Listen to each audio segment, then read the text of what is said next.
Hey guys, বেরিয়ে পড়ছি দুজন মিলে ভোট দেওয়ার জন্য। এর হচ্ছে ফার্স্ট ভোট, জীবনে প্রথম ভোট দিতে চলেছে। আর এটা আমার তৃতীয়তম ভোট দিতে চলেছি। আচ্ছা, তো দেখা যাক যে কি হয়, আর সবকিছু যেতে আপনাদের দেখাতে আছি। ভোট হবেই, দেখুন হাতে কোনো দাগ ভাগ নেই কিন্তু। এই তো সব কাগজপাতি নিয়ে নিচ্ছে, আমার পকেটে আছে, নিয়ে ভোট দিতে যাচ্ছি। যেতে যেতে সবকিছু দেখাচ্ছি।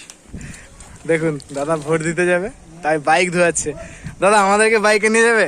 অতটা রাস্তা তো আর খালি হাতে যাওয়া যাবে না, গাড়িটা অনেকটা দূরে। তাহলে কি খালি হাতে যেতে হবে? মিষ্টি প্যাকেট নিয়ে নেবো।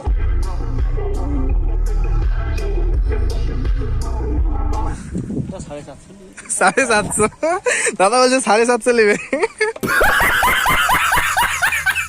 দেখুন প্রথমেই দেখা হলো মুদি দাদার সাথে, মুদি দাদুর সাথে। অভিজিৎ গঙ্গোপাধ্যায়ের দিকে শুধু বিজেপি। দেখুন কলা গাছের দেখুন অবস্থা। বুথের ভেতরে ঢুকে একজন ক্যামেরা করার চেষ্টা করেছিল বলে তাকে জেল সমেত ভালোবেসে 2-4টা চড়ও মেরেছে, তাই বাইরে থেকেই ভিডিও করে চলে দিয়েছে। ফাইনালে তো দুজনে ভোট দেওয়া কমপ্লিট। আঙুল দেখা দুজনে ভোট দেওয়া কমপ্লিট। এবার যাচ্ছি, কে কিরকম খাওয়াই দেখবো। এবার দেখবো কে কিরকম খাওয়ায়। যাচ্ছি এবার খাওয়া দাওয়া করতে। ভোট দেওয়া কমপ্লিট ফাইনালি। এটা এর প্রথম ভোট ছিল। সবাই মিলি বাঁধো জোট, মেজর এটা প্রথম ভোট। বুঝলেন?